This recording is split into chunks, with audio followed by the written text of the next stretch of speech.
Hey guys, and welcome to another episode. Today we're going to be looking at the PEGI rating system, which applies to computer games. Up until mid-2012, computer games were actually regulated or policed by the BBFC, the British Board of Film Classification. PEGI was introduced in 2012 so that all of Europe would be under the same system. There is lots of discussion about whether or not the UK should still use the PEGI system, because what you're considered suitable to see in a 16 game, some versions of Call of Duty as an example, wouldn't be any worse than what you could see at 15, a year younger, at a film in the cinema.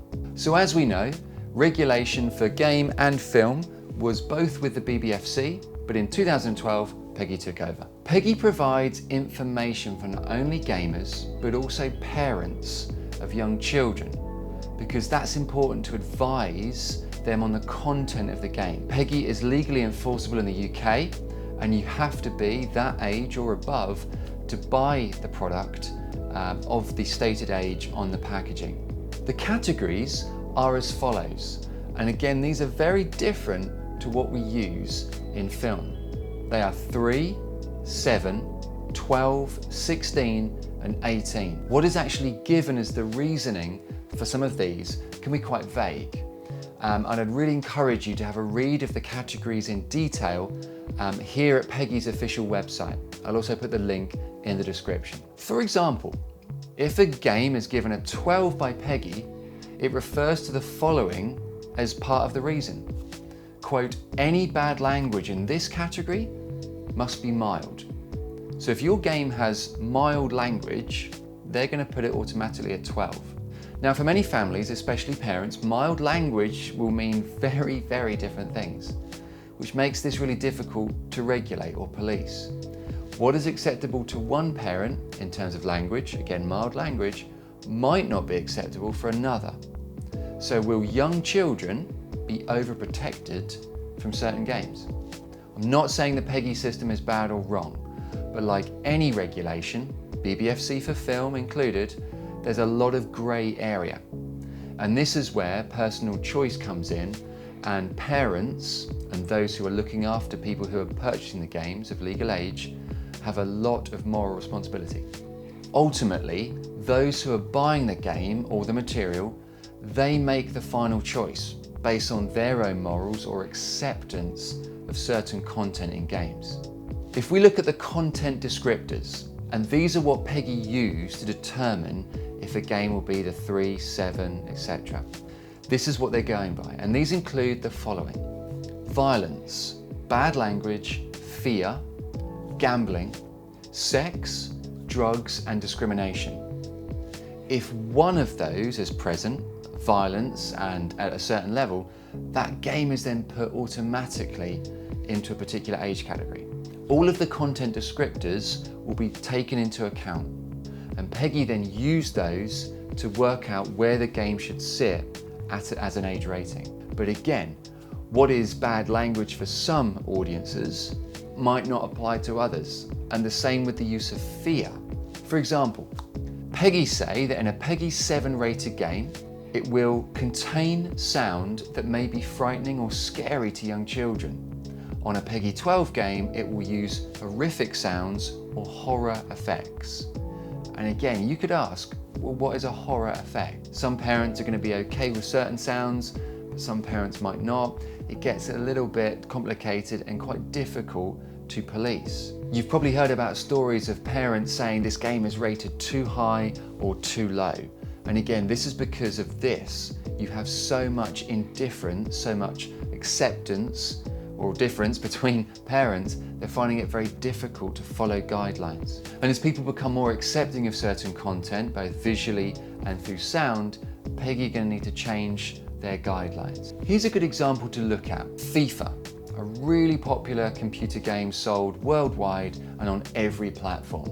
Most FIFA games throughout the age have been very low in their classification, probably for about the last 5 or 7 years. They've always been given a PEGI 3. So let's look at the content descriptors. Does FIFA fit into a PEGI 3? Well, we know there isn't going to be any violence, there's no bad language, There's no gambling, there's no sex, there's no use of drugs, etc., etc. So it could be rightfully sat at a low age rating, meaning that at 3 years old, you can play that game, you can play FIFA. However, something which might be useful to think about here is that, and quote, the PEGI rating system considers the age suitability of the game, not the level of difficulty. A PEGI 3 game will not contain any appropriate content, but can sometimes be too difficult to master for young children. In the same way, there are PEGI 18 games which are very easy to play, yet they contain elements that make them inappropriate for younger audiences. For many of us who have played the game, FIFA contains a lot of button combinations and is a fast-moving game. Would a 3-year-old be capable of playing such a game? Would the game upset them due to its difficulty? Would PEGI be better to possibly consider the level of difficulty as well? These are all good questions to consider as a media student. Regulation or policing of media, in this example using PEGI, is a good way of informing audiences what content is in their games and letting them know why a game would be classified as a certain age rating. Have a look at the games and consider whether you agree with the ratings. Would you rate some games higher or lower? Is what you're seeing in a 16 PEGI rated game really that much worse than what's in a 15 rated film? Again, comes back to the question, should game and film be regulated by the same person, same company? Should we bring the BBFC back or rate film and game with the same regulatory body in some way if we can? If you want to do further research on this, look at how Apple have also created their own regulation service using their own App Store. You'll notice that the same game is classified but very differently. Mario Kart Tour is rated PEGI 3, but Apple rate it 4+. Another good example, Need for Speed No Limits, a racing simulator game.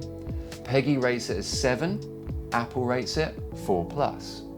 Who's right?